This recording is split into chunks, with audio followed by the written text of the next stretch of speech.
Good morning, everyone. Welcome to Marvelous Monday. I'm Chamberlain, so no. Just trying my tonality. I was wondering. I didn't bring mine today. Morning, welcome. I'm Ayo Makinde. You didn't bring yours today? I didn't bring my. It's a matter of urgent national importance. Something that you need to be secure. You need to make sure that you're secure to.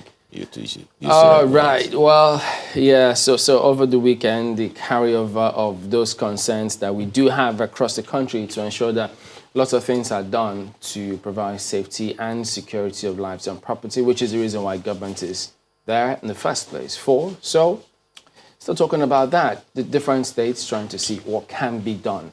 Yes, we know that Governor Zulum did say that the president has said that he will do all that he can to ensure that that is done. But believe me, there's a lot that needs to be done about all of those. First, you have to get back the confidence of the people.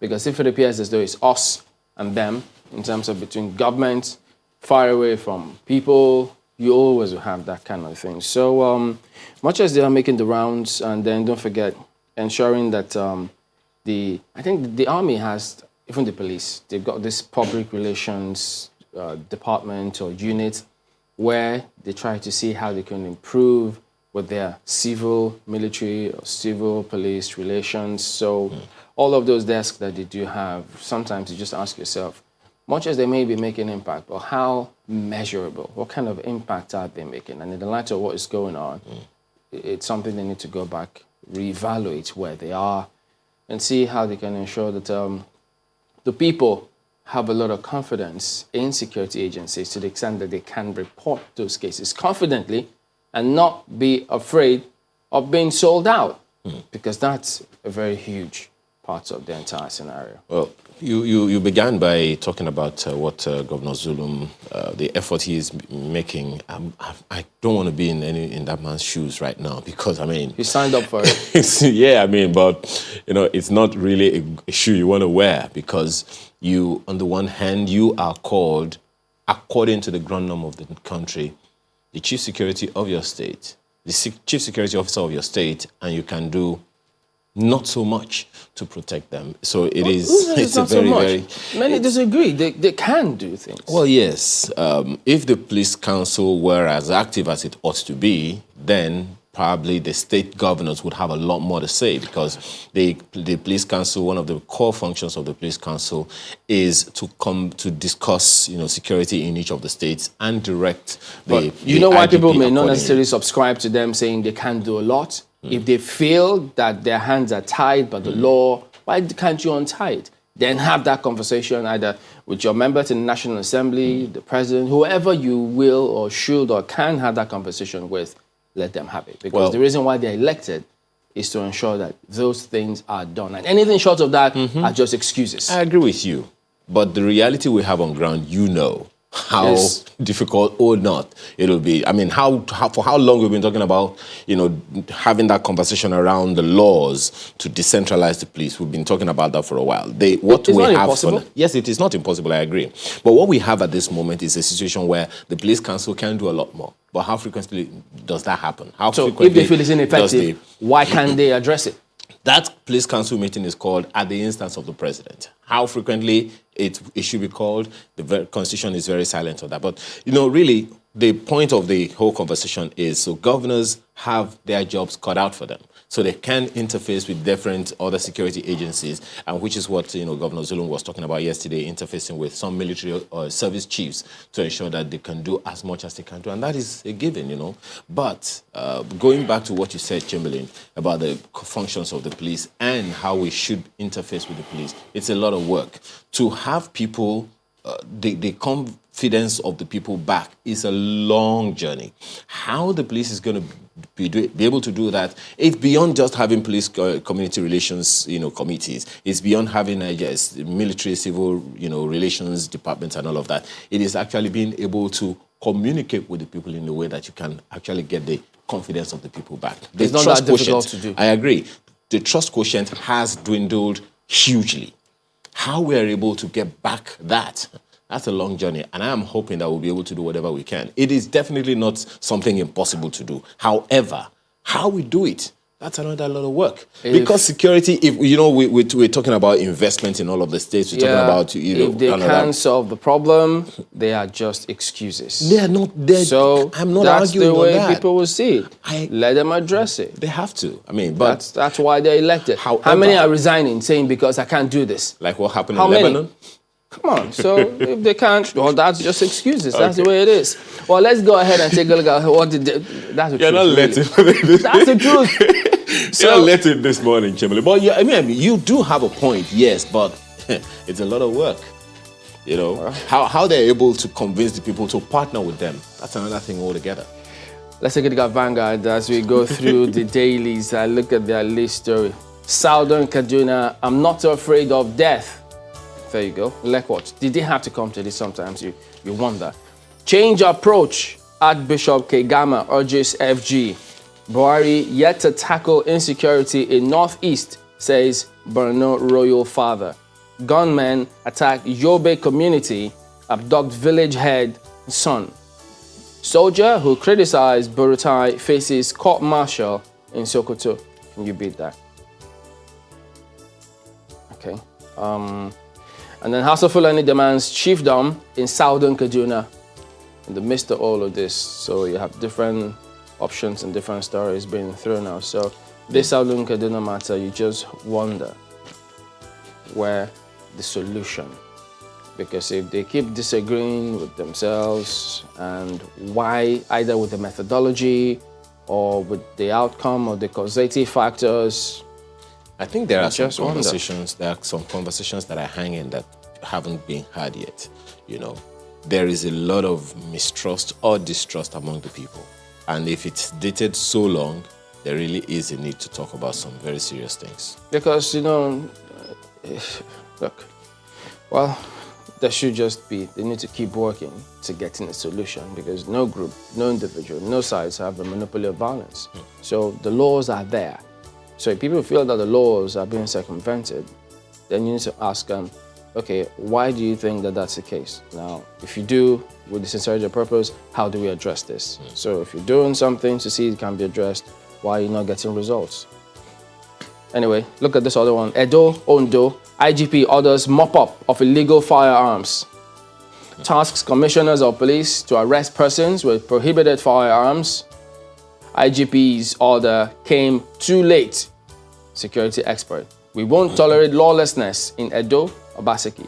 DG, PGF, a fifth columnist, APC chieftains. And then you just see several others here. Then Unilag, why we sacked Ogundikpe by Babalakin? You heard Unilag Senate fires back. And presidency stakeholders disagree on our Papa gridlock. Are we back to this again? You thought that, oh, wait a minute, isn't that what? But it's there. Just go ahead and take a look at it. So, yeah. 2023, Southeast, not the only deprived zone. But then lawyers rail against new NBC code as Serap asks Buhari to withdraw it. That's what you find right there. Then take a look at the back page. What a weekend it was, if you know you were keeping tabs on that. Sevilla 2, Man United 1. Sevilla stops Man United from Europa final. Not again. Sevilla and English teams, so just got a history. Man City in pole position to sign Mercy, and it keeps going on. So that's Vanguard today, guys.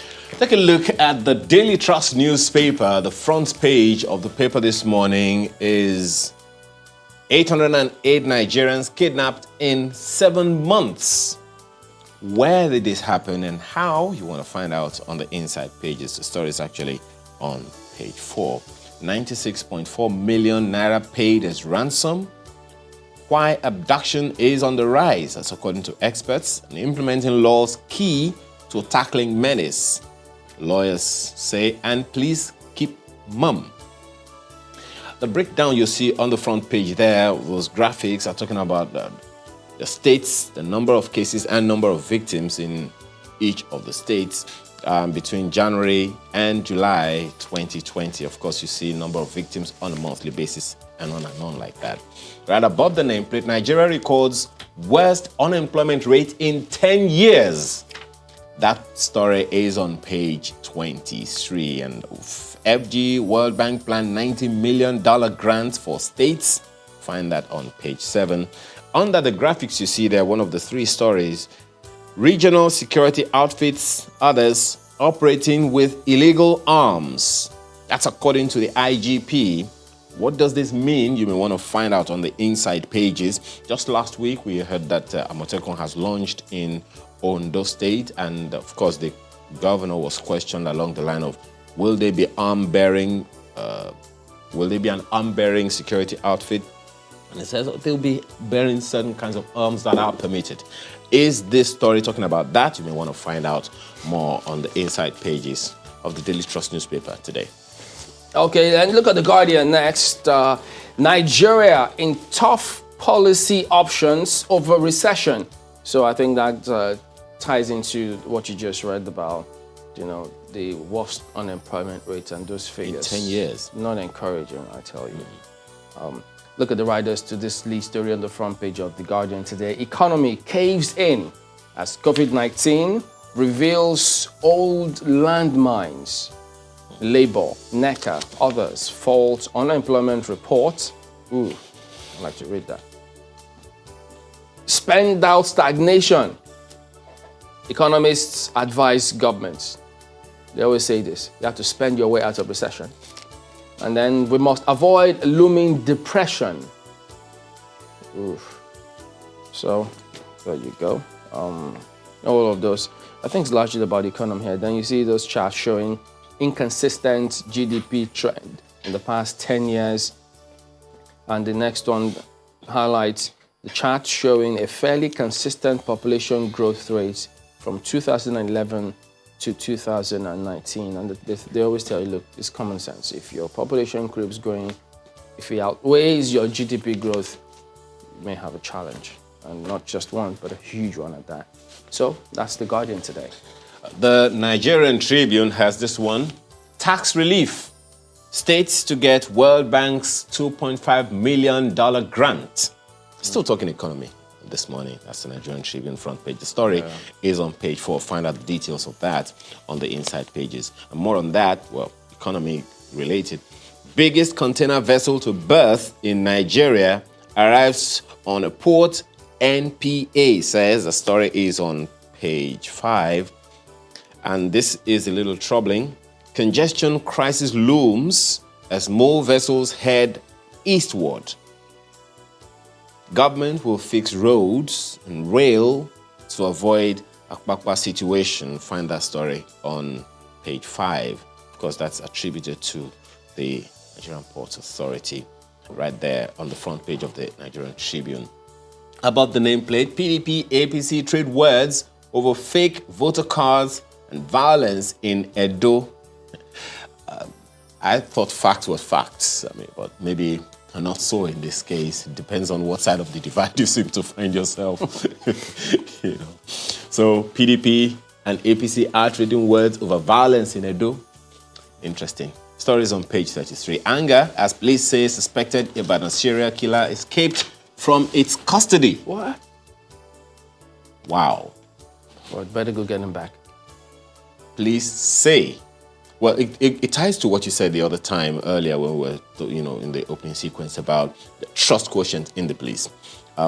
If this has happened, he'll probably be hiding somewhere. If he is well known by the people, it's easy to turn him back, right? Well, we've talked about whether or not we've got this data, crime database. I think they say they're working on it now, but it might just be a long road to getting that sorted, such that if people can identify him, then they could come up with information if they feel that it will be safe to do so. Well, that story you'll find on page 34. And the IGP orders nationwide clampdown on illegal firearms. Find out the details on the inside pages. FIRS targets 29.2 trillion naira revenue by 2023. find that on page 5. You may want to find out where the revenue will be coming from so you do not run foul of the law in any way. And that is the Nigerian Tribune this morning. Okay, take a look at leadership. Next, COVID-19. States grant tax relief to businesses, individuals. Music to the ears. Target World Bank's $2.5 million, 2.4 million households to benefit from FG's stimulus package, the big stimulus package, where SMEs are asking questions as to whether or not, the modalities are right as to how and when they will get their questions about those who have already received it.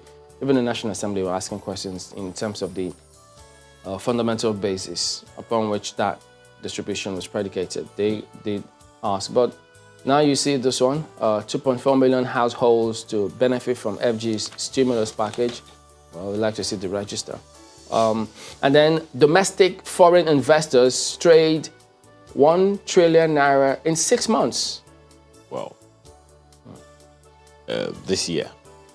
Yeah, so it says, but well, maybe you need to check it out and see in what context actually.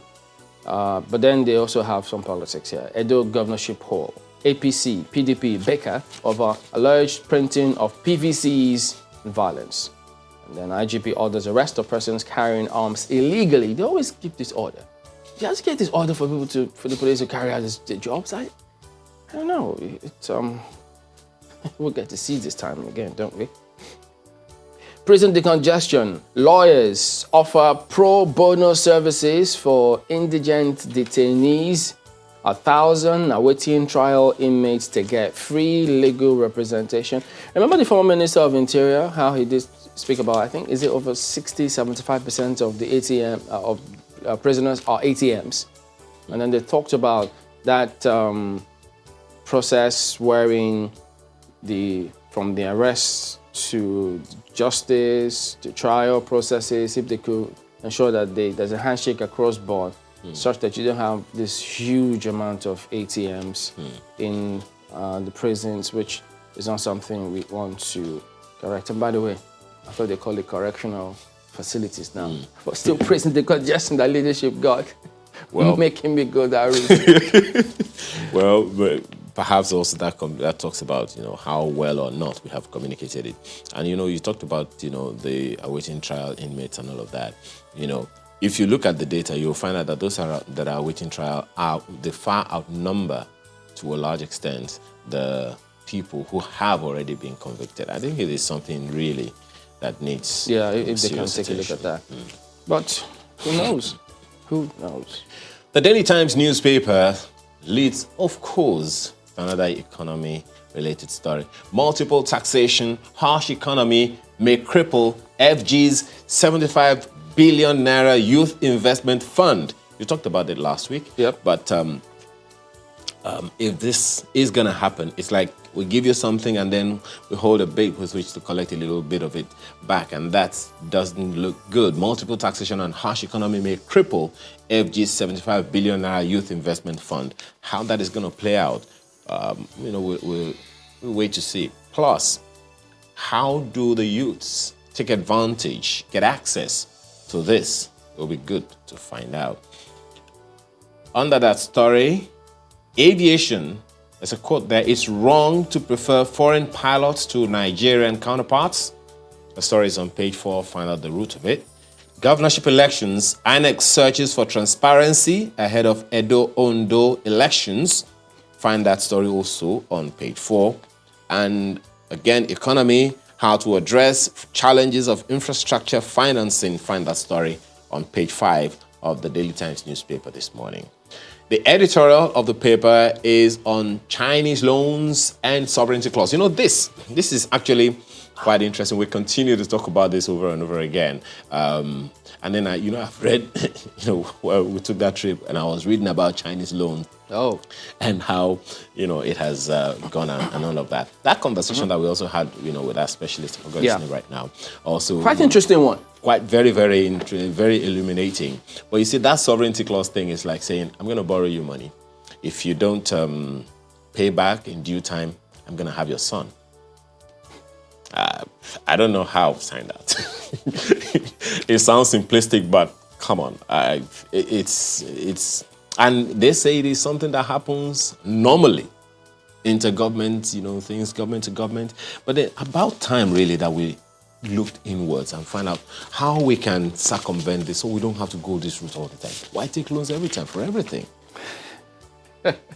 Well, they always give you the reasons why they have to do that. For development, for your sakes, they always say, to ensure that you have infrastructural development and move things forward. But where the question lies then is, if you look at the corporate governance modalities and structure, they always ask questions too. Where and how those funds have been utilized. It's always a big one for citizens. Really. Because on the one hand, we talk about getting these loans. On the other hand, how do we implement them over the years? Chamberlain, It's an age-long question, never-ending question. And then, always relevant, really? Exactly. Government in government have come up with policies. Then there are people who execute those policies, who are civil servants, and who are there government in government out. How do we sustain that? Big challenge, eh? Yeah, it will be. It will be. All right, if you look at Nigerian News Direct next, banks' credit to private sector drops 29.18 trillion naira. And that's according to the CBN. Power plants along AKK promised efficient gas utilization, power delivery ex NDPH CMD. You wonder if several areas have got some of these industrial gas development hubs. It's going to be so interesting. So you'll just see how that goes. And sometimes you just wonder if we really, I think about this sometimes. Instead of calling us different areas, different regions, northeast, northwest, southeast, people have suggested, what if you call them economic zones? And look at the strength of that zone. I refer to it as maybe Barite economic zone, and then gold economic, that kind of thing. And then you see the mindset changes. That's the proposition of Leke Alder. Oh, yeah, nice. I have that document. If we would go that route, so you can say, okay, this region is the agricultural zone. This region is the manufacturing zone. This region is the trading zone. We will have mutual growth because every region will depend on the other. Although that still happens now, it's just that we haven't defined it. That's why there is competition that is unhealthy. But if we would have healthy competition, we can actually create those. Already we have the zones, even though they are not incorporated in the Constitution accordingly. But if we would have it like that, it would be amazing. And whatever our generation or the generation ahead of us think they've got, the beauty of these things globally is that the upcoming generation, they always have to do a lot better. They will face some of these things out. If you think you have it on lockdown, you just have to think again because you always have something else coming. So it will be good to see how we change some of these things and then see how it goes. But not to worry, that is a look at the dailies now. Okay, so we'll go to break and then we'll return in just a moment. Stay with us.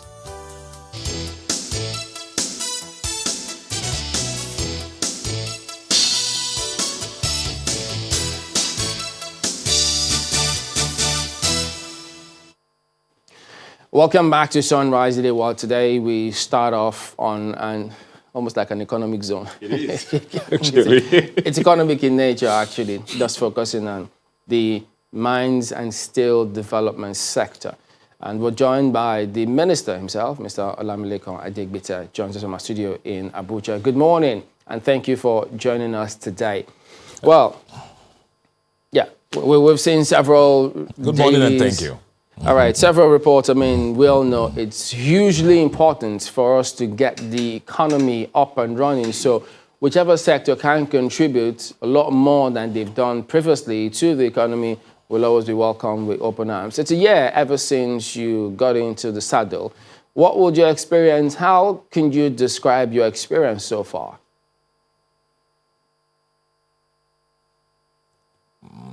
Well, it's been really a learning process for me.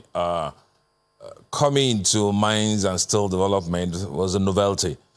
But as I've said, the people in that sector, especially the people in the ministry, they've been good to me, avail me of the knowledge, and even people outside the ministry. I got a lot of literature when I came in.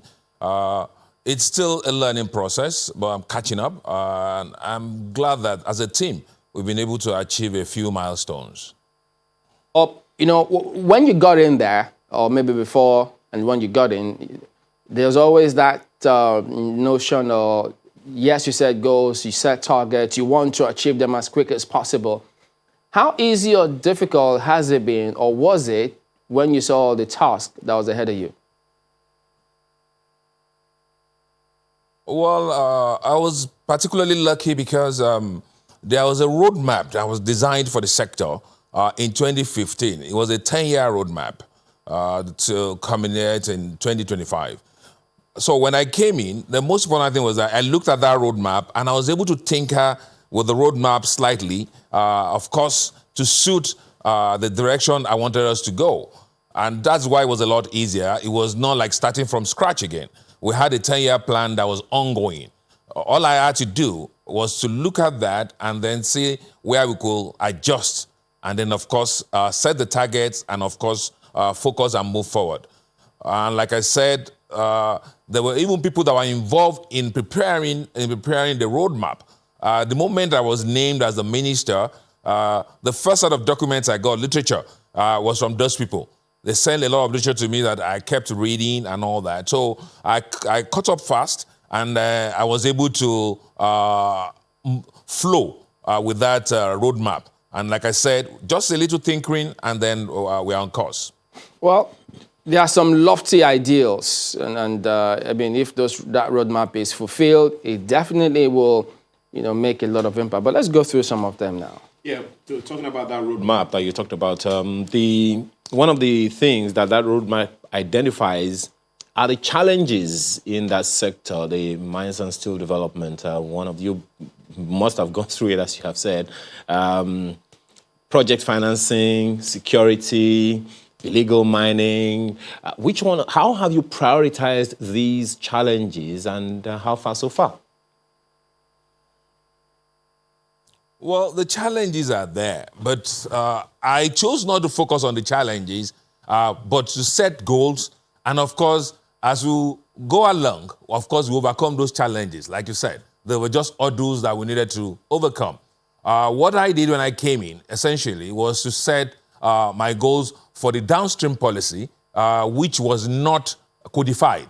I set a downstream policy, of course, to follow the gold economy in all ramification.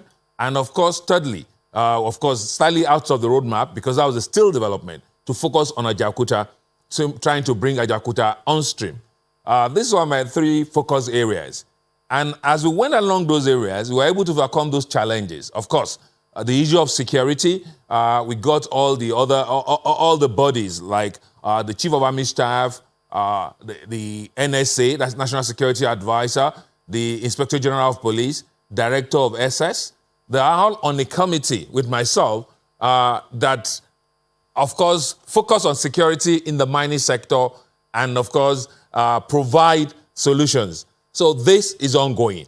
But like I said, the challenges will be along those sectors, along those focus areas that we'll set for ourselves, whether it's in the downstream policy or in the gold economy, or even if it's about Ajaokuta. So basically, this is the direction we've been working on. Well, and I dare say that we're getting some traction. Well, that's good to hear, but if you don't mind me staying on that security issue a little bit longer, you know as well as I do that so long as anyone's investment is there, they want to be sure that their investment is secure. That is why the issue of security in the mining areas are very, very important. Further on that, on the one hand, you have talked about this committee that you have put up to ensure security of the mining areas. On the other hand, is the partnership with the states, especially in terms of security. We'll come to the investment part in a bit. But in terms of security, for the mining areas, every area in Nigeria, every state in Nigeria has one mining sector or the other. How are you partnering with this? So what kind of partnership do you have with state governments to ensure security for those mining areas so that we can take full advantage? Okay, thank you. Let me correct something. I didn't set up that committee. The committee actually was set up by the president prior to my coming to office, just that the minister chairs that committee. And I forgot to mention the commandant of the Civil Defense Force. Is also a member of that committee. And we work with all these people. That's why the IG is there. The police in the state, the Civil Defense Corps in the states, they help us a lot. What we do is that we provide vehicles in every state. We have somebody who's called the Federal Mines Officer, who is at the apex of the ministry in the state. This is the guy who coordinates all activity, including with the state government. There's a partnership with the state government. There's a body called Miremco. It's a body that is set up to be a liaison amongst the state government, the federal government, and of course the miners.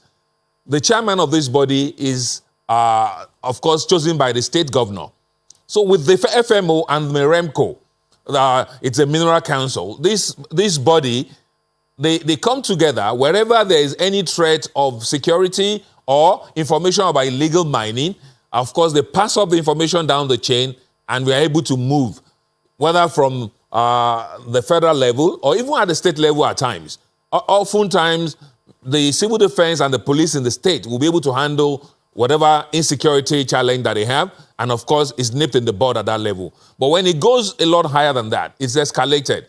There's what we call the mines police that was set up. We've got plenty of vehicles for that, and then we move in a large force, and of course, neutralize that security threat. That's the way we've been working. There's been a good synergy between the state and the federal government when it comes to security.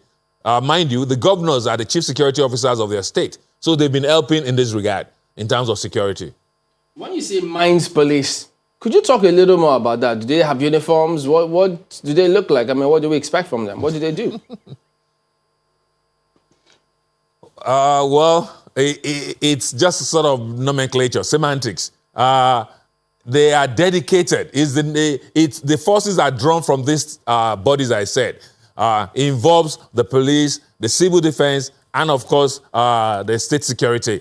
So these three people, what essentially is a standby force that if we need to deploy them, they are there. We've got the logistics. So if there's any need, like I said, something that cannot be tackled at the state level, it can be escalated upwards. And of course, these people, of course, will try to neutralize whatever security challenges we have. It's not so much as if it's a body that has uniform and all that. It's drawn from these three sectors that have their leadership within that committee.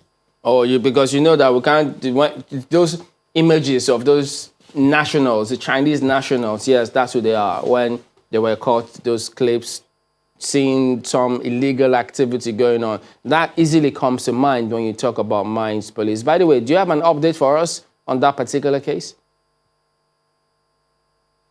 Yes. You're probably talking about the Chinese people that were caught. 2 of them were caught in Zamfara, and another 17 were caught in Osun State. That process is on. They've been arrested. Now they're out on bail, and the case is being built up because they can only be prosecuted at the Federal High Court. So we're transferring all the cases to Abuja, where it's being coordinated. From the Office of the Inspector General of Police, they are building the case, and we'll send the case file to the Attorney General of the Federation, who, of course, has the power to prosecute at the Federal High Court. So the process is ongoing. We have sureties and guarantees for these people so they cannot run away. So these people will be prosecuted eventually at the court. Things have been slow because of the COVID pandemic, the COVID-19 pandemic, but it's a short process. It may be slow, but these people will definitely face the wrath of the law. You know, because I was looking through this PwC report about the mining sector. They talked about different things, quick wins, recommendations, suggestions to the sector and to different governments. And in that report, they say that it's estimated that about 80 to 85% of current mining activities in Nigeria is via artisanal and small-scale mining. Now, the sales channel is largely unofficial and embedded with smuggling, and then the distribution cartels, those are the ones who also play key roles there. So what kind of progress are you making to ensure that no one thinks that they could just embark on this kind of venture and get away with it? That mindset has to change. Well, just this last week, we proposed a policy to government, which was approved in council, and this is a multi-sectoral approach to this. The people who smuggle the minerals out of Nigeria, of course, take it through our borders, whether through the ports, the airports, or through the seaports. They take it throughout our borders. So we're working, part of the proposal is to strengthen the relationship between our ministry and Ministry of Finance, who supervises customs. Because I personally have been to see the Controller General of Customs a few times and suggested a few things that could be done to, of course, nip this in the bud. We've caught a few people. Like I said, since I came into office, things have improved a little. A few people have been caught trying to smuggle out gold. Gold being, because of its immediate value, is the most smuggled mineral out of Nigeria. So we're working on that level with customs. We're working also with the Ministry of Interior that supervises immigration, because most of these Chinese people that, of course, go on to do illegal mining came into Nigeria through immigration. They have some sort of stay or whatever work permit. Of course, not for mining. They come in another guise and they find themselves in mining. So we're working with Ministry of Interior, Immigration, to make sure that there's a monitoring mechanism in place. If you come in to work as a construction worker, you don't end up doing illegal mining. So these are some of the approaches we're taking to tackle all this. It's a multi-sectoral approach. The policy has been approved by government, by the council, and we're forming synergy with all these agencies to make sure that this is nipped in the bud, or at least will minimize that loss from all this illegal smuggling. I'm just wondering, is there any such thought as to maybe in a way to continue making sure that it's difficult for illegal miners? Companies that these foreigners come to work with, these expatriates, are you thinking about possibly telling them, look, you need to help us out here, such that you keep an eye on these clauses in that document wherein if any of these expatriates are caught doing several other things, you may have questions to answer. Is there any such consideration? Will it help in any way? Yeah, that's what I was telling you about. That's the cooperation with the Ministry of Interior, Immigration. Immigration is the body that gives this permit for you to come into Nigeria, whether as a tourist or as a worker or temporary. So we're working with them now. There has to be a monitoring. It's not just enough, okay, you get a permit and then you come into the country and then you're able to roam about and all that. So we're setting up an interface, a monitoring between my ministry and, of course, the Ministry of Interior, Immigration, so that we're able to follow up. What happened? Of course, these people, whenever they are caught, they deny any affiliation to any company, of course, knowing the implications. But you know that nobody can come into Nigeria without passing through immigration. There's just no way you can do it, especially those foreigners, not, of course, people who walk across the border like our African neighbors. These foreigners, they come in through the airports to walk into Nigeria, and, of course, they have some sort of documentation. What we are working on is to make sure that we collaborate further and make sure that we monitor those people and make sure they're in the right places where they should be and they are not in the wrong sector. Well, that's for corporate organizations that they have to work with. I remember the last time when this issue of illegal miners the foreign illegal miners came up, in Osun State. The governor talked about some influential Nigerians trying to influence the process, so to speak. When we took you up on that the last time you were here, you referenced it as well. How far with that? How far have you been able to collaborate or dialogue with this so-called influential Nigerians, if you've been able to identify them?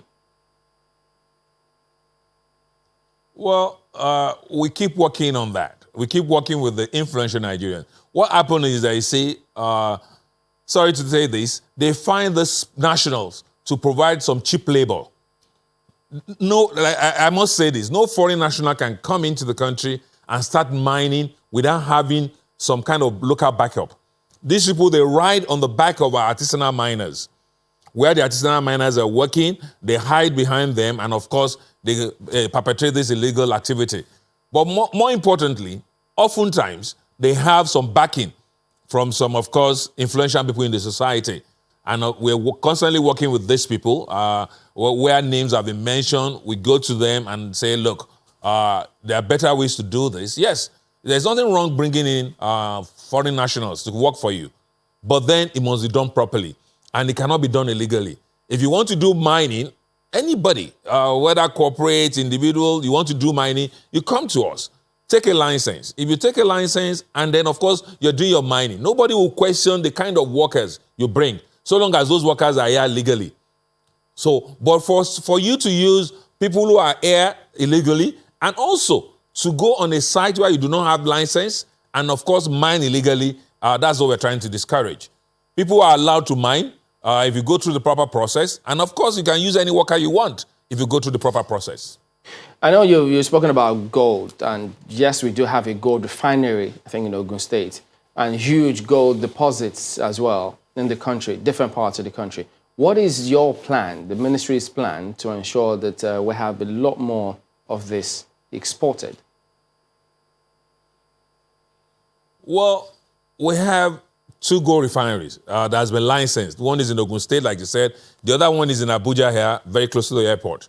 So 2 licenses so far, but it's still open. Anybody that's interested can apply. And of course, when you fulfill the conditions, we'll grant you a license for a refinery.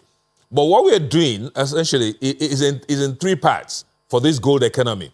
One is the one that is very popular now, the PAGMI, where the bullion was delivered to Mr. President a few weeks back. And of course, the bullion was purchased by the CBN to add to its foreign reserves. The advantage of that is that we produce gold, and that's the first one. The first bullion produced from Nigerian gold, of course, which increases the foreign reserve of Nigeria, and it's paid for in Naira.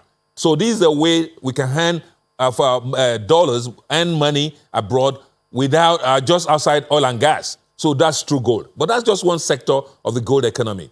The second one is the one we had just about 2 weeks ago, the Kano Doba, where we said, look, instead of just exporting or just depositing gold bars in the CBN, let's go the whole gamut.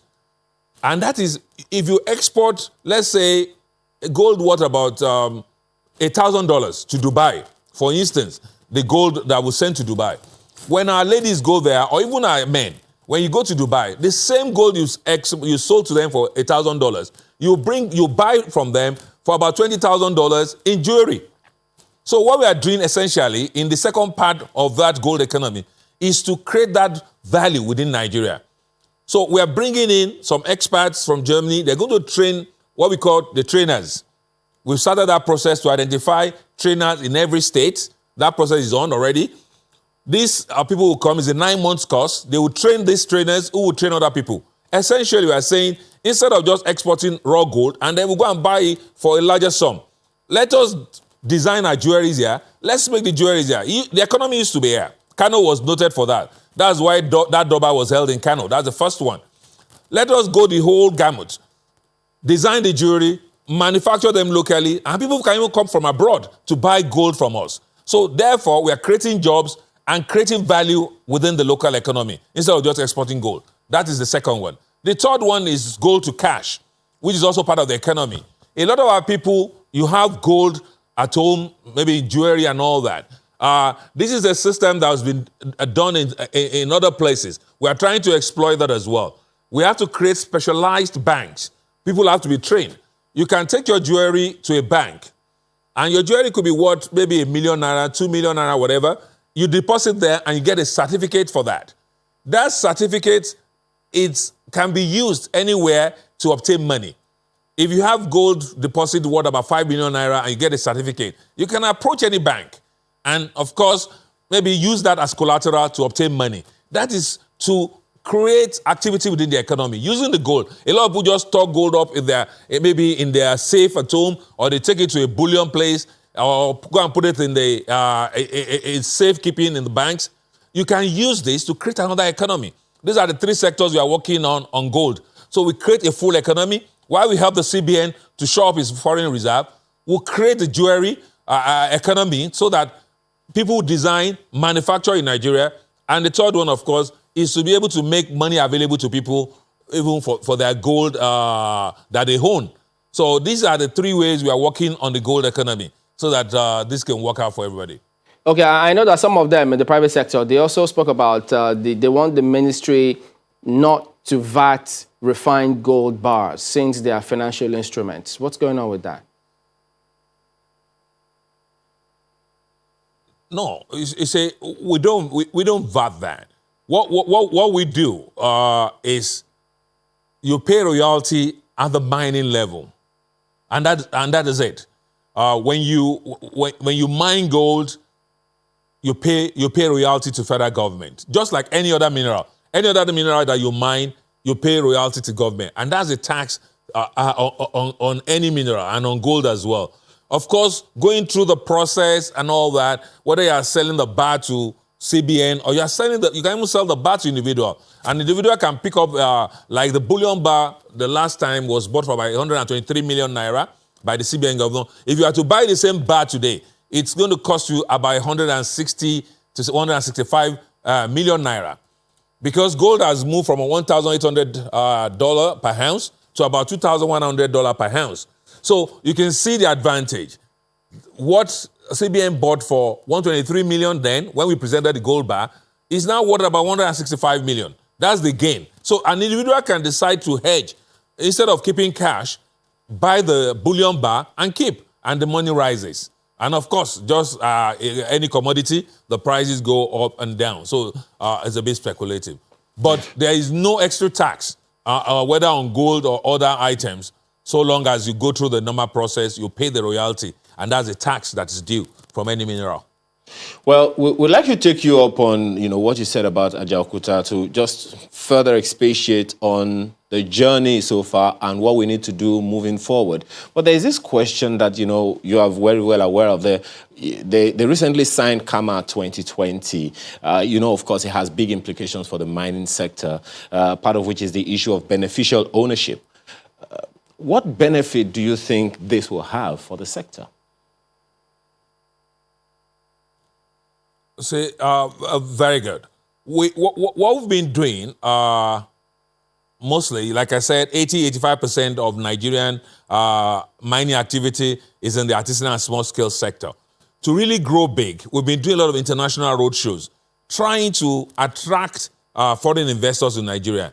So this new CAMA makes things a lot easier for us, for foreigners to come in and have ownership of whatever they're doing.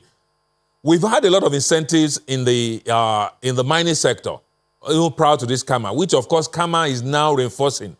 We've always allowed 100% ownership of mining activity, even by foreigners. You can come in and own 100% of that. So what CAMA has essentially done is to reinforce the benefits, which of course are already been there in the mining sector, so that it's now easier and it's codified for foreigners, especially that we're trying to attract, to come into Nigeria and, of course, to do their mining activity. It's a lot easier now with CAMA, whether you're setting up your company, ownership structure, everything's been made easier. But some of these benefits were already there, which were given as concession for the mining sector. So what CAMA has simply done is to codify these things and, of course, make it a lot easier for us to even attract foreigners into the sector. Ajaokuta was going to take off this year, and then I know that some of the previous documents indicated that there was a target of producing 2.2 million tons of liquid steel per annum by 2020. What's happening with that? Sorry, I'm not sure of that target. Liquid by 2020, no. I came into office last year, and the process to actually kickstart Ajaokuta this time around started in October last year. I was privileged to be with Mr. President, President Muhammadu Buhari, at the Russian African Summit in Sochi in Russia. And of course, on the sideline of that summit, the Russian-African summit, we had a bilateral with the Russian government. And one of the things President Muhammadu Buhari presented as our request was for the Russians to come in and, of course, help to complete Ajaokuta on a build, operate, transfer basis, such that Ajaokuta is not going to be a burden to government again. And, of course, it was accepted. Don't forget that the Ajaokuta itself was built by the Russians and the Ukrainians under the Soviet Union. So we go back to the original builder and say, look, yes, there's just little bits to complete this. Some will tell you it was 95% completed, 90%, depends on what sector you're looking at. But Ajaokuta is advanced. Overall, if you look at the whole complex, it's about 90% completed. We said, let the Russians come in, complete it, operate it for a while, of course, to recoup the money that's going to be used to complete it, and, of course, make their profit and then transfer ownership back to Nigeria. That is the basis, on a government-to-government basis, and that was the proposal we gave to the Russians, which they accepted. And we're in that process. Unfortunately, the COVID-19 pandemic has slowed things down. We will have moved further than we were now. The plan was for the Russians, after exchanges of some papers and, of course, a few meetings, we had a meeting in Cairo. The Russians are supposed to come down sometime in March to do what you call evaluation. That's the audit, technical audit of the complex itself. They need to look at the machineries, the complex, and everything, and say, look, for us to kickstart this thing, bring it to a working condition, is going to cost X amount. That's what the technical audit is all about. It's for us to be able to do an audit and say, yes, to bring this back on stream, it will cost X amount. After negotiation of that bill that will be submitted, then the Russians will move in. The audit itself was supposed to take 3 months. If they had come in March, by now, we will have probably have the engineers working on site. We will have had March, April, May. Maybe we'll take June to negotiate, and then July they will move in. Unfortunately, because of the pandemic, this is August, they are yet to come for the audit. The audit has to be done physically, so we are looking at as soon as the international border thing is lifted, people can move across, they'll come in and do the audit, and then we can be on. The whole thing was supposed to take about 2 years for them to complete and, of course, start operation. This, of course, has been delayed a little. So 2020 was not in the reckoning. If they had started in this 2020, we're looking at 2022. Maybe third quarter or last quarter of 2022 to start production. They are hoping that we can still be on track, fast-track a few things, and, of course, still be able to do maybe the last quarter of 2022 or early 2023 for Ajaokuta to come on stream. All right, Minister. Okay, let me see if we can squeeze in just what. Okay, I'm afraid they still will have to go. Wanted to find out. Maybe you tell us much later what we look to achieve before you hand over as Minister. But I guess we'll do that at another session. But we do thank you for talking to us today, and we wish you all the best. Well, that's the Minister of Mines and Steel Development, Olamide Adegbite. We will be back in just a moment. Stay with us.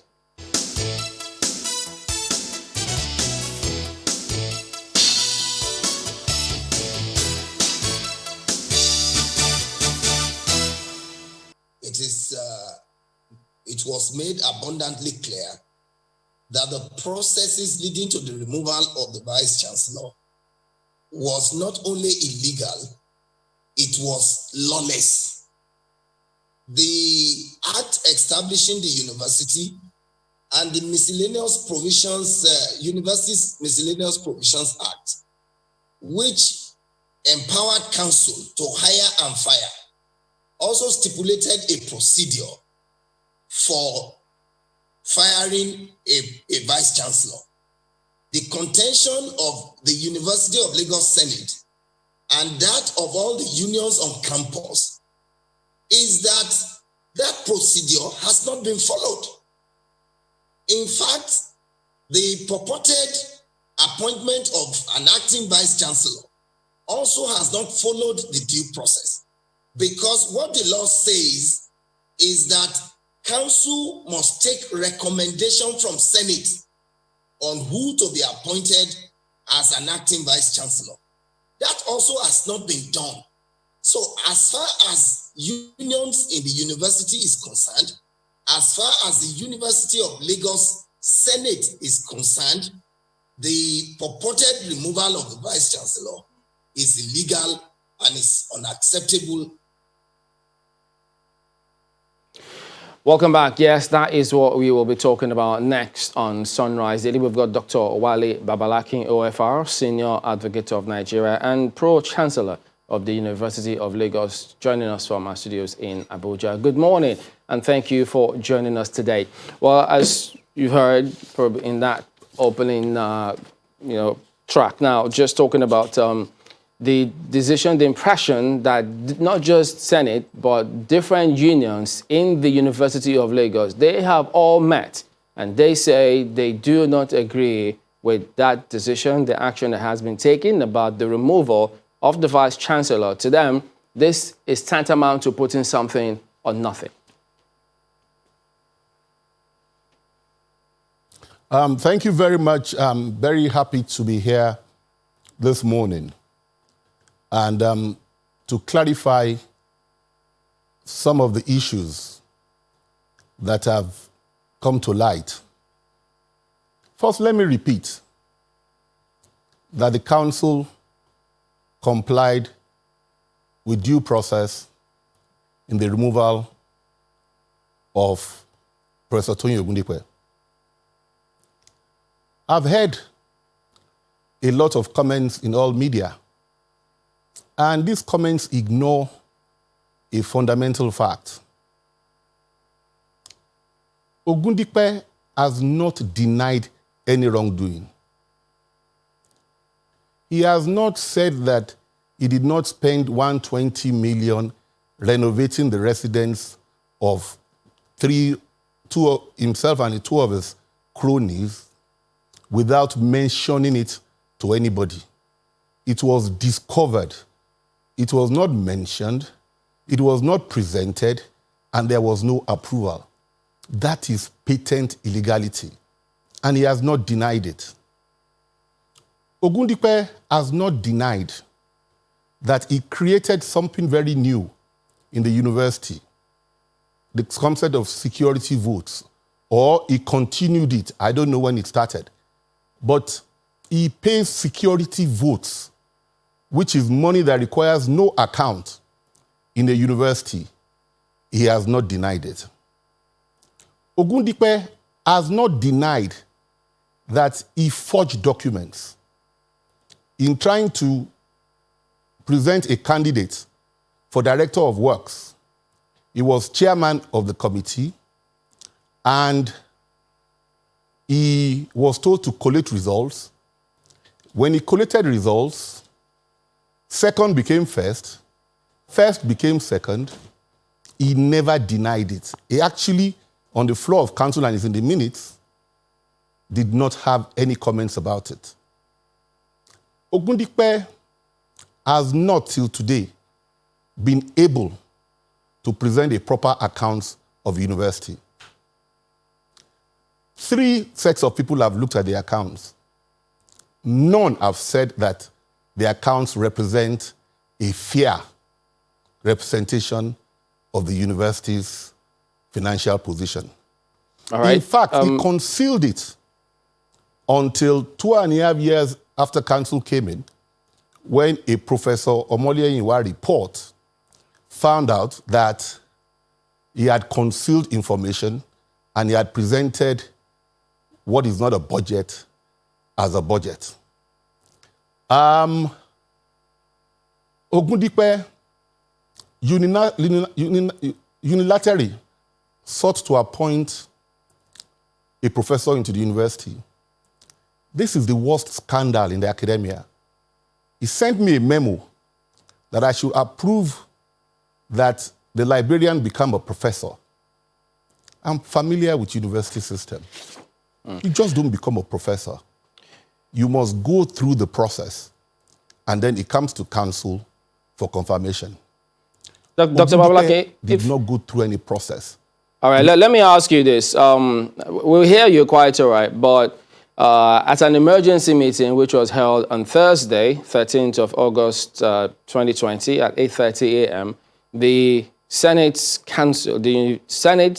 did say that the action that was taken by the council constitutes a violation of Section 3, subsection 8, 9, 10, 11 of the Universities Miscellaneous Provisions Amendment Act of 2003 on the removal of the Vice-Chancellor of any federal university of Nigeria. Much as, yes, you say those are the issues, but with due respect, they say at the moment that is not the point, but that this is the point wherein this violation occurred.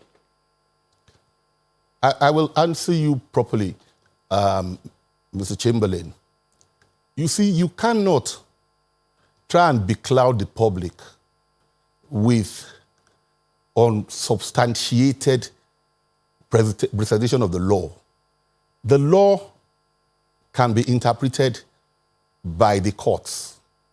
If the Senate feels that we have done something that is not consistent with the law, it can go to court, or better still, report to the regulatory authorities, and we will make a presentation on how we complied with the law. But we shouldn't jump. Was the Senate meeting itself valid? I thought Maokwe would be here today.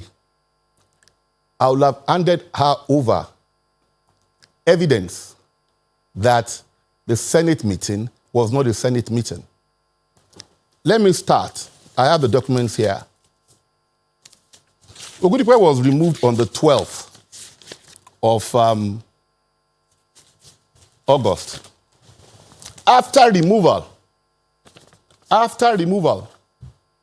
rightly or wrongly, and I'll come back to rightly or wrongly, after removal, this came out, and I have a copy. Sir, this is from Mrs. Makinde. Sir, the VC has directed that an emergency meeting of Senate should be held tomorrow at the following notice of emergency meeting. Senate members, the Vice Chancellor and Chairman of Senate has directed that the emergency meeting of Senate holds tomorrow. Now, it is the Vice Chancellor that can call a Senate meeting. He was no longer Vice Chancellor, and yet he called a meeting. I was listening to a program in your fellow channel yesterday, another channel, where a professor of law said Ogundipe had called, when they found out that it was not a valid meeting, said Ogundipe had called the meeting before he was removed.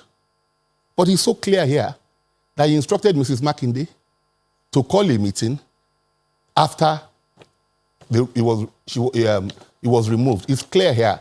These are the sort of things that we need to present to an independent body like the ministry or a judicial panel or something to show that the narrative being presented to becloud the public is untrue.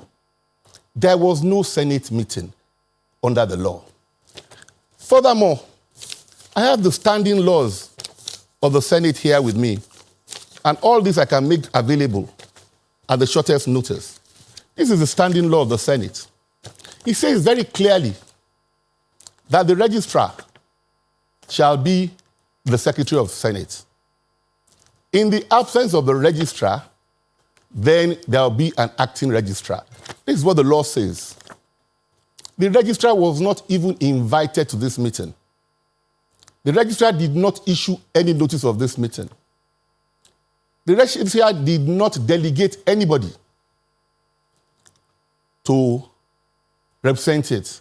So when you call a meeting that the person that called it had no authority to call it, and you also call a meeting that the person who is supposed to be the secretary to record the authentic minutes of the meeting was not there, then you have not had a meeting. You've not had a meeting. So everybody is up in arms that I said what happened there was not a meeting. But it's the truth. It's factual. It was not a meeting of Senate. You now carry such resolutions which are invalid on its face. You now carry it everywhere. You carry it to the presidency. You carry it everywhere.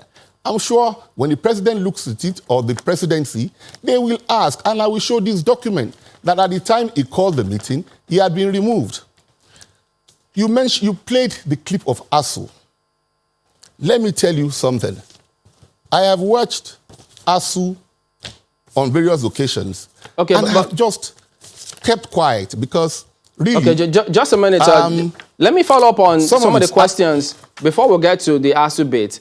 Now, the meeting, from the notice we have, was held at 8:30 a.m., but we understand that the council meeting was 11 or thereabout. So if that happened before the council meeting, wasn't he still the vice-chancellor at the time? No. The meeting of council was on the 12th of August. Meeting of council was on the 12th of August. This meeting was on the 13th. Because if they are saying that they don't recognize that process upon which you're predicating his removal, hence they can go ahead and have that meeting. To you, that isn't valid. It's not just invalid, it is against the law. If you read the law, and I'm so unhappy that Moakwe is not here, the law states that after the removal of the vice-chancellor by council, the vice-chancellor has a right to appeal to the visitor. He doesn't have a right to deny his removal. He has a right to appeal to the visitor to look at the issues. And if the visitor finds out that there was something wrong with what was done, or in infraction, the visitor can decide, one, I want to get more facts. Please, Ogudipe is here, the council is here, let's look at it. But it's not for you to sit in judgment over yourself when the act states clearly that you can't do so. Actually, the actions of Ogundipe post-removal deprives him of a lot of local standby. Because if you are complaining of due process, you must yourself follow due process. The act says, after your removal, whether rightly or wrongly, you can appeal to the visitor. You don't appeal to the visitor. You declare that you have not been removed because of your own interpretation of the laws. You declare it. In sane environments, he is deemed to have resigned the minute he did that because he is confronting the law that appointed him. Secondly, we get a notice from his lawyer that he is going to court. You can't sit down in the university while you are still in the university, while you are still collecting remuneration in the university, while you are still operating in the university, and decide you are going to court to challenge your employer while on your seat. These are the sort of strange things that happens that I am concerned that my friends in the media are not interrogating these questions. When I held a press conference in Lagos it was on Friday, there were over 30 journalists there. I really enjoyed their company. Then I said to them, has anybody read the act here? Everybody said they have not read the act. So really, we are building narratives on narratives. I am not giving to that. I'm a legal practitioner. I'm giving to presenting facts, issues, evidence. And if there is a dispute, follow the dispute resolution process. Not believe that everybody from one corner or the other can then comment about it. Just this one. Let's go back. The Senate. Okay, I wanted to take you back to the act that you began with the other time. Just one moment, Doctor. Section 3, sub 8 says the Vice-Chancellor may be removed from office by the Governing Council on grounds of gross misconduct or inability to discharge the functions of his office as a result of infirmity of the body or mind at the initiative of the Council, Senate, or the congregation after due process. Sub 9 says, when the proposal for the removal of the Vice-Chancellor is made, the Council shall constitute a joint committee of Council and Senate consisting of 3 members of the council and 2 members of the Senate. Was this process followed? The process was followed. It just takes you understanding the laws thoroughly. Go to the earlier section where it talks about appointment of vice chancellors. Go there. Go there. Do you have it with you? Yes, I have it with me, but you'll have to tell me which particular section you want me to read. Well, I will come back to it because I have my laptop here, but I don't want to lose my train of thought. I will come back to it. I'll check it maybe during a break here. I will come back. We followed due process completely. Just one moment. The challenge is, the contention that a number of people have is that the council took this action without recourse to the Senate. That's just the only thing we wanted to clear. You see, there are at least some divergent opinions on that. But in the opinion of the council, due process was followed. Ogudipe was given a fair hearing. He responded in writing to all the allegations. His response was admission of what he had done and sending emissaries to beg that, well, okay, there's an infraction and let's put it behind us. Not only that, at the council meeting, when this issue was discussed, he spoke for 1 hour in his defense. You see, fair hearing is being given an opportunity to defend yourself. Fair hearing is being given an opportunity to defend yourself. And we shouldn't start comparing situations that are not the same. If you admit that you are a thief, what is the issue? If you admit that you took money, if you admit that you forged documents, if you admit that you tried to appoint a professor without process, if you admit that all the money you spent, you had no approval, then what is the issue? If you said no to all this, I'm not a thief, you are lying. I didn't take this thing, it's wrong of you to say so. I didn't do this, then there is a contentious issue. We have to distinguish between an admission and a contentious issue. We have to distinguish it. And we shouldn't becloud what we're trying to do with some procedural issues that don't have any backing. The opinion that has been expressed by some people, there are an equal number of people who have expressed the opinion to the contrary. Now, but the council that is given the role of doing this has done this. Ogudipe has a redress, and that is redress is to write to the visitor, and that is the due process.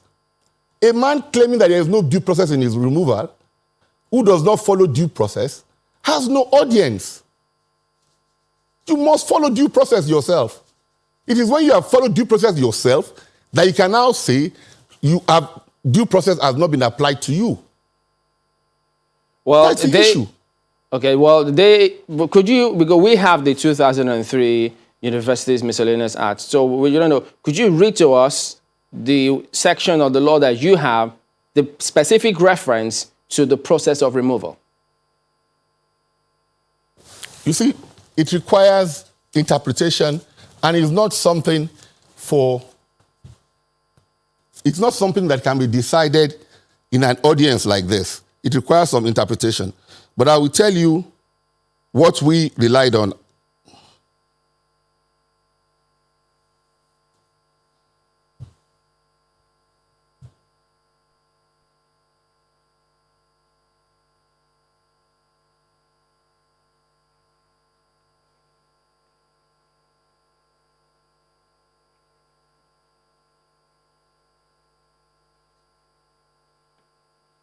Okay.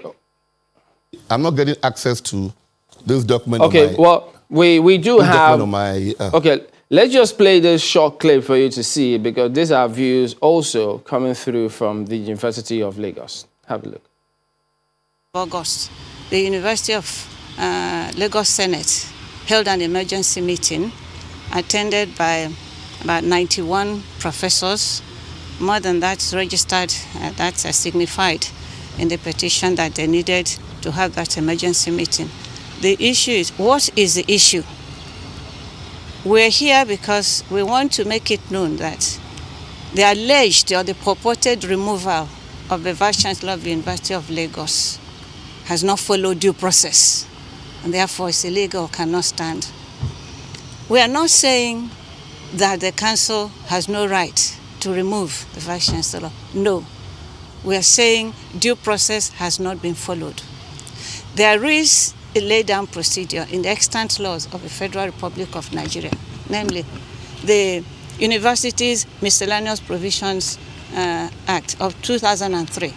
It applies to all federal universities, and it provides for removal of a Vice Chancellor. If there is a need to remove a Vice Chancellor on the basis of misconduct, the procedure is that there should be a joint committee of Council and Senate. This has not been done in this case, and so we're saying it cannot stand. Rule of law has been trampled on the ground. Please, let's note it. We are not saying a Vice Chancellor has or has not committed any offense. So binding allegations or whatever here or there is begging the issue. The issue is, if you say they have done something wrong, then follow due process. And if it's found guilty, so be it. But without due process, it cannot stand. And this council has trampled on due process, and therefore Senate said they have lost confidence in the council. First of all, they affirmed their confidence in the substantive Vice Chancellor, Professor Oluwatoyin Ogundipe, and the loss of confidence they have in the present Chancellor. Well, Dr. Babalaki, those views, I mean, do they resonate or agree with the provisions of the Act which you relied upon to remove him? Those are the personal views of Professor Agomo. They are not the views of the Senate, because there was no Senate meeting. Those are the personal views of Professor Agomo. They are not the views of the Senate. The Pro-Chancellor cannot be responding to the personal views of everybody. I've just demonstrated to you that the person that called the Senate meeting had by law been removed. And the option he had was to appeal to the visitor about his removal. And I believe that the visitor will call the two parties and say, present your matter. But he has been removed. I can't respond to Professor Agomo's personal views. I must continue to respond as representing counsel to the views of the Senate. There was no Senate meeting. Responding to these views will put me in a position where I am joining the decay we are trying to correct. The decay we are trying to correct in the university is that the place is not being run according to law. So somebody decides to do something according to law, runs to the villa, and I should now respond to that. I think that's not consistent with law. Thank you. All right, Doctor. We'll go to break to enable you, as you requested, time to search out those clauses which you referred. So we'll go to break, and we'll be back in just a moment. Please stay with us.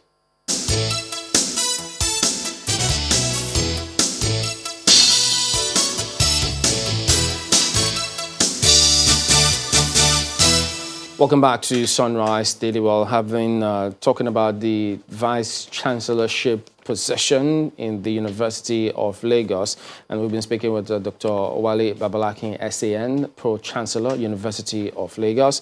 Well, so the acts that we've got, let me just go through the 2003 version, if we could put that on the screen. This says, Section 8, the Vice Chancellor may be removed from office by the Governing Council on grounds of gross misconduct or inability to discharge the functions of his office as a result of infirmity of the body or mind at the initiative of the council, senate, or congregation after due process. Then 9 reads, when the proposal for the removal of the vice chancellor is made, The council shall constitute a joint committee of council and senate consisting of, it goes on to list it, which is 1, 2, and it goes on. So could you read to us then, concerning the process of removal, the relevant sections that you relied upon?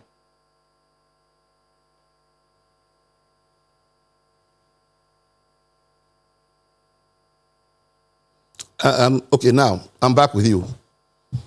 You see, you are trying to drag me into interpreting statutes, which at this stage can only be interpreted by a body that has the capacity to do that impartially.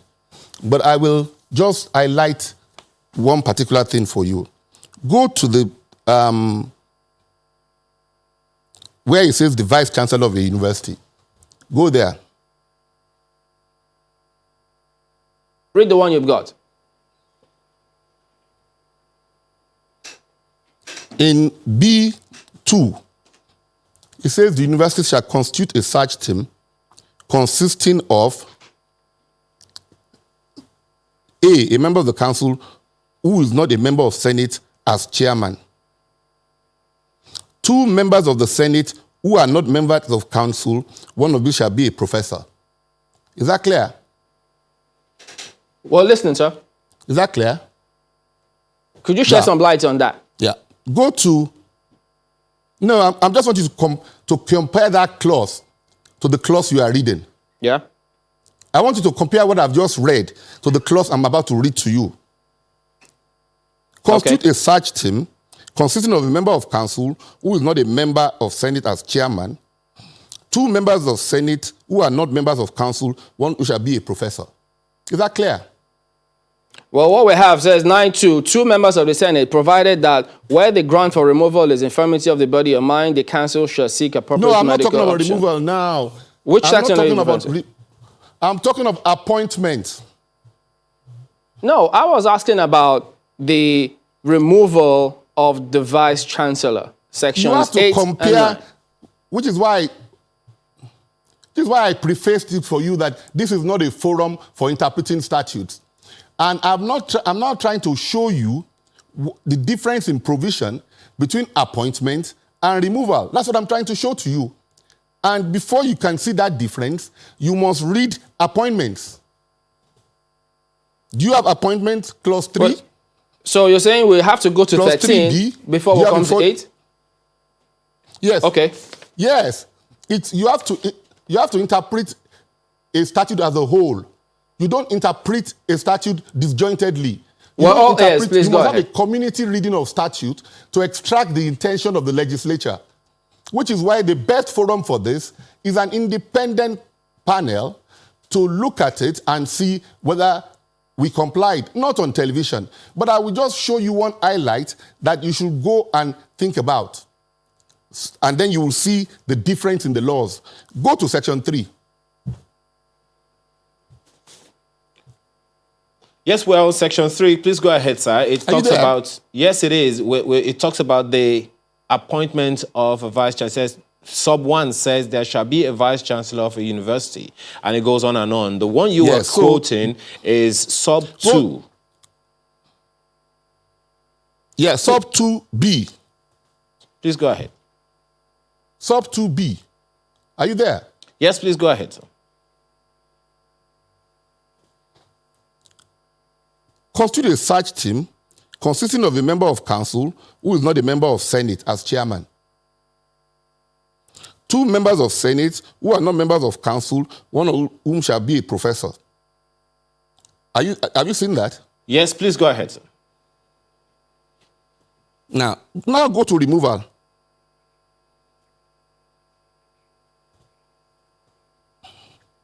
Nine. Where the proposal for the removal of the vice chancellor is made, the council can constitute a joint committee of council and senate consisting of 3 members of council, one of whom shall be chairman of the committee. 2 members of senate, provided that where the ground of removal is infirmity. It did not say in this provision that 2 members of senate who are not members of council. It did not say so. So the members of Senate in this section can be members of council. And it's a rule of interpretation that the legislature does not waste its words. If it's said in the earlier section that you require the member of Senate to be a member of council, and it comes to the latter one and be silent, that means a member of council can be a member of that committee. I can't go further than that to let you know that there is a major difference between appointment and removal. And that major difference is what has been interpreted correctly by this council and has been lost to a lot of people. Thank you. But then you also, as you said, it is subject to interpretation, because some others might have quoted and said that, look, it's probably difficult, if not impossible, for the law to have said in 9.2 that two members of the Senate, provided that where the ground for removal is infirmity, they couldn't have removed that latter phrase and put it elsewhere. But then you also have referenced the fact that there's been another appointment of an acting vice chancellor. Would you say, against the background of that law also, sub 13, would you say that the appointment or the recommendation of an acting VC is in tandem with the law, going by this one on the screen, that the vice chancellor shall appoint an acting vice chancellor on recommendation of the Senate? Thank you. It complied completely. How did it comply? There is no room for vacuum in the administration of a university. There is no room for vacuum. Senate had not met for 5 months, or 4, not even its statutory meetings, not even its statutory role to nominate deputy vice chancellors to universities. There is a vacancy of deputy vice chancellor. Senate has not nominated anybody. There is need to have some other members of council that there are roles to be played in their appointment. Senate has not met. As we speak, Senate has not performed its statutory duties. And it was not forced not to perform it. It decided not to perform it because it was on strike. And the strike was voluntary. So are you suggesting that if there is a vacancy and there is no Senate in place, we should not make an appointment temporarily, which we will now seek to ratify by Senate? You see, we have to continue to interpret laws very intelligently. There was no Senate. Let me also add, there was no deputy vice chancellor. The 2 deputy vice chancellors, one was indicted in the report, and another one we felt that had been part of this mismanagement. And we said, we won't approve them. But we've not even had time to do some of these things because you call a council meeting and ASU says that it's going to hold a rally at the venue of your council meeting. ASU is going to hold a rally. We hold our council meetings in the council chambers. ASU gives a notice that is going to hold a rally at the foyer of the council. And the university authorities do not make a statement about it.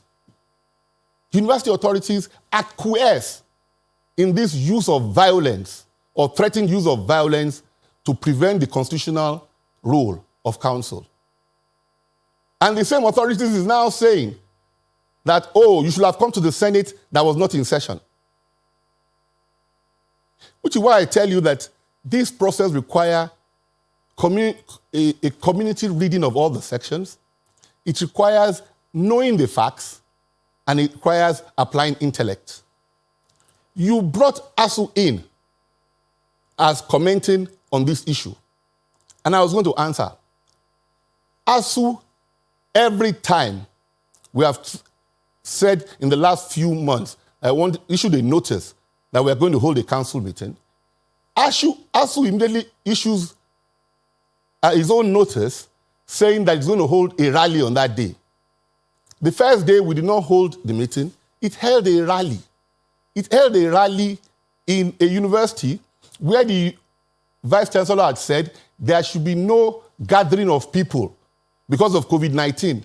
Yet, he ignored this and allowed ASUU to have a gathering.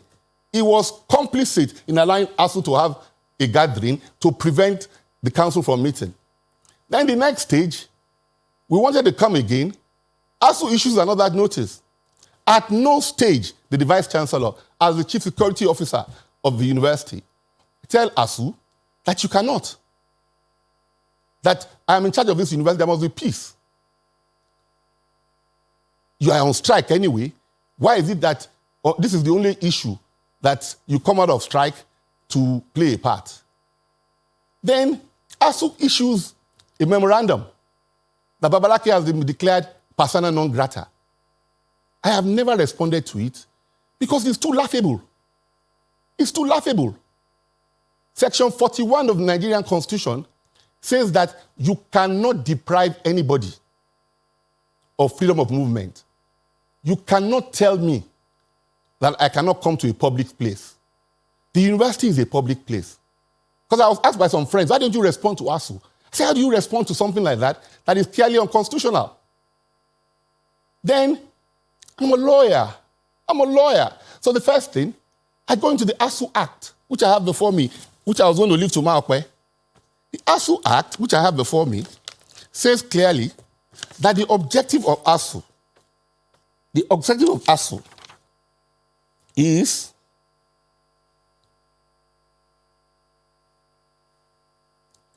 Chapter 1, Section A, Intellectual Rights and Freedoms. Right to education and participation to intellectual activities. Right to civil, political, and economic rights. Freedom from protection, harassment, and intimidation. Freedom of movement. Now, how do you respond to a union that violates its own constitution? If you respond to such a union, then you are giving credence to illegality. The state of the University of Lagos is unthinkable. If the EFCC and ICPC should move there, they'll have a field day.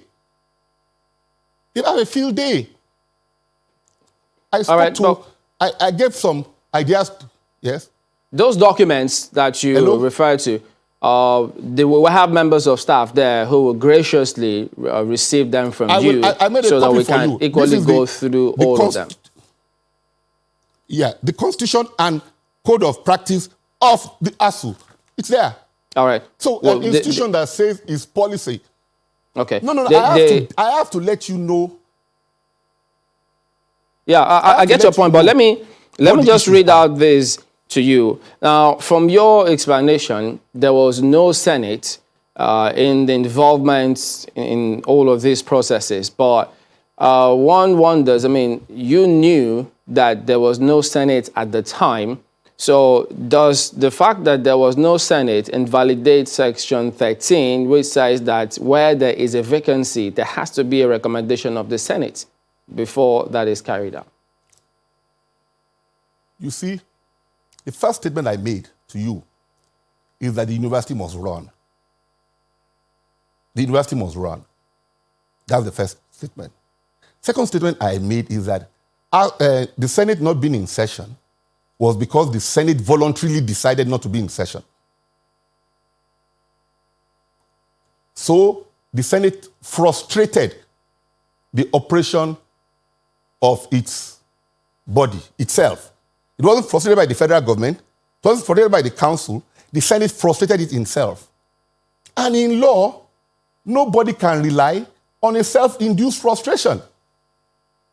Is it that if we now caught somebody going to looting the university, and then you say, oh, we have to wait for Senate to come back before we cure the ill. There is no court that will interpret that way. It would have been a different thing if the council had incapacitated the Senate. But we didn't. The Senate incapacitated itself and placed itself in a position where it could not play its role. And even when it attempted to play it, it played it unlawfully. The person who tried to call on Senate was no longer in a capacity to do it. The registrar, who can give us the minutes of the meeting, who can tell us what happened, was not there. The law says he can appoint an acting registrar. No acting registrar was appointed. So you now say that a body, the council, which is a body of law, should now respect such a decision. No. You see, we shouldn't forget the primary objective. Primary objective is that it is embarrassing that in Nigeria, our children are going to school in Ghana, in Sudan, in all these places, because we don't have a good calendar. Because the quality of education is not the quality of education when I went to school. So we came to UNILAG with one objective. We will turn it around. All the 5 representatives of government, all, are unanimous on this issue. If you see anybody backing Ogundipe on any of this issue, that person is complicit in the management of the institution. And I will present it to a panel. Okay, at that point, can we just... There is nobody backing Ogundipe. My apologies. Let's just listen to this so that I can take up the next point on this same appointment. Again, we also heard over the social media that an acting vice chancellor had been appointed. That flies in the face of justice. That's not what the law provides. It provides that if there's a vacancy and there's need to appoint an acting vice chancellor, that council has a right to do so on the recommendation of Senate. This has not been done. So we're not dealing with the banana republic. So we can't wake up and just rewrite the rules and think that things will stand that way. So if we keep quiet, today is University of Lagos. Tomorrow will be another university. So it's not about University of Lagos alone. It's about what the federal government, what government prides itself in, that's rule of law, doing things the right way. And when things are not going the right way, being able to speak up and speak out and say, this is not the right way, it can't stand. So the Senate of University of Lagos is saying, this purported decision cannot stand. Let due process be followed. How will the university respect the decision of the council, which from that perspective did not follow the rules because there wasn't any Senate, as you said, at the time? But I have explained to you, there was no Senate meeting. There was none. Everything Professor Agomo is saying is a personal opinion. There was no Senate meeting because Professor Ogundipe, who called the Senate meeting, was no longer Vice Chancellor. There was no Senate meeting because the authentic minutes of the Senate that we can rely on, which should be written by the registrar, there was no registrar at the meeting. Not relying on not relying on whether or not there was a Senate meeting now. I'm just with direct reference to the procedure for the appointment of a vice chancellor. If there wasn't any Senate at that point, does that mean that that part of the law is invalid because it is still what the law provides? It is not invalid, but it cannot operate because there was no Senate. If there were a Senate, we will have referred it to the Senate. The Senate has not met for 4 months voluntarily. They were not hampered by anybody. And they have not even done their statutory obligations to the university. So there was no institution that it could have been referred to. So you have to get that very clear. There was none that we could have referred to. And you realize that there must be no vacuum in the university. And there was no deputy vice chancellor at that time. So clearly, the university, the council, as custodian of the laws, must do something. And when the Senate resumes, we can seek ratification. And at that stage, the Senate can say, we agree or we don't agree. But quoting Professor Agomo, you are just giving me a personal opinion, which, believe me, it will be wrong to respond to. Okay, but the thing is, since there was this gap, why couldn't the council wait until there's a Senate and then you carry out the action so that there will be no questions about it? After all, nobody will support corruption where it's proven. Now, council should wait indefinitely when it does not know when ASUU strike will be called off. ASUU did not say we're going on strike for 1 month. It did not say we're going on strike for 2 months. We will leave the governance of the university with somebody who has admitted on the floor of the House that he is manifestly corrupt and that he has run the university like a personal estate. So if ASUU is on strike for 1 year, we should wait for ASUU. You know I'm making this statement because I'm a lawyer. I expect Ogundipe to sue me that I said that he has mismanaged the university recklessly, he has abused his office fundamentally, and he has behaved in a manner not consistent with his office. He can sue me. I was so excited when he said he was going to court because I know the consequences. It means he has resigned, apart from being removed. And we will face him in court. But he can't sit down, not complying with due process, ignoring all the processes, and then you now use this as a barometer to judge a council. There was no Senate meeting. On that, this is not the first time. Okay. Yes? My apologies. On the fact that there was no Senate meeting, earlier you said that the Senate meeting couldn't be called because the chairman, the person who is supposed to call that meeting of the Senate has been removed. But that now you're saying that, and as a result, they couldn't hold any meeting. Does that mean that without the vice chancellor in place, there can be no Senate? Now, if there is no Senate, from what Chamberlain has also quoted, the law stipulates that there needs to be a reference to the Senate. If there can be no vacuum, couldn't we have a pro tem chairman for the Senate to meet so that all things can be done according to the law? Well, again, this is speculation. This is your opinion, and I have listened to you many times. You're a brilliant man. But this is the Amendment University of Lagos Senate Standing Orders, which I'll also leave here. It doesn't make provision for what you've just said. If we did that, we'll just be further compounding what the issues are. It doesn't make provision for it. It says clearly the vice chancellor can call the meeting, and it says the registrar shall be the secretary, and it also says in the absence of the registrar, there will be an acting registrar. So we can't, you see, the biggest problem we have in all this is that there have been serial violation of the laws in University of Lagos for over many years. And there is now a council that has said we'll put an end to this. And let me remind the world, this council has not attempted to benefit anything from University of Lagos. As pro-chancellor for the last 3 years, I have not collected a sitting allowance. I have not collected a travel allowance. I have not participated in any university project. I have no official car. I have not asked the council for a transport fare. And I have a lodge there. Even when I entertain in my lodge, I bring my entertainment. I have not benefited anything from University of Lagos, and I don't intend to benefit. I'm just here that we must cleanse this rot. I attended University of Lagos 78 to 81. I knew what the university was.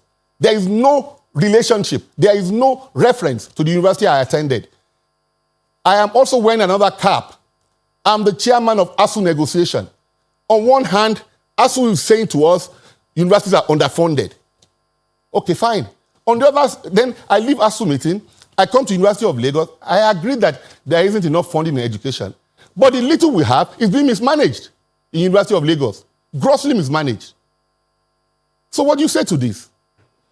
I want to leave a word here. Let us stop playing narratives on emotions. Let us look at the law. And if we have issues, let us refer to the law to those who are entitled to interpret it. Sitting down as armchair lawyers and trying to interpret serious laws will not go anywhere. I have told you now that all the people protesting, have not followed the law. Senate did not follow the law. ASU is violating his own constitution. I have a lot of respect for the alumni. A lot of respect. When I pointed out 3 years ago that we have inadvertently appointed an incompetent and a very corrupt man as Vice Chancellor of University of Lagos, we had over 10 meetings with subcommittees, with various meetings. All they said to me, work with him. How do I work with a man that has no integrity? A man that council found out that he lied severally on council. Because of him, we decided to introduce tape recording of council meetings. Tape recording. Everything I have said is tape recorded. On the postponement of the convocation, he lied. We played the video, and it's still available. We played it to him in the council meeting. He had no defense. Everything he said was true. If we're going to put an end to corruption, we have to start now. Allowing people to hoodwink you about this, he didn't follow process. He was given a chance to respond. He admitted all the wrongdoing. He did all this and is now trying to hide behind some process. He had fair hearing, we complied with the law, and he's removed. He can go and protest. Thank you.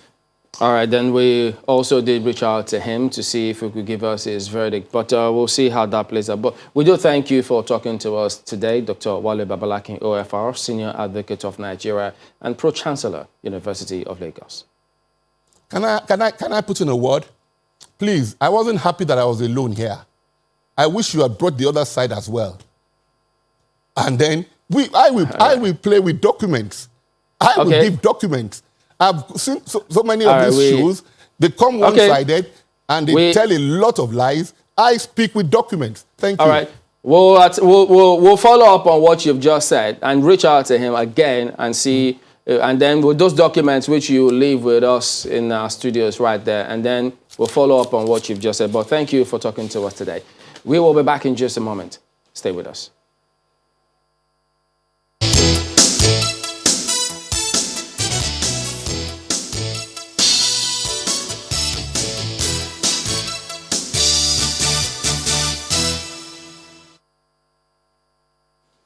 Okay, I'm told we just have to go. So, Badun, Professor, Doctor, all of you, thank you all for your messages. I'm itching to read them, but we just can't. But don't worry, we'll read them tomorrow. I'm Chamberlain Uso. And I'm Ayo Makinde. Have a wonderful day, and please keep safe.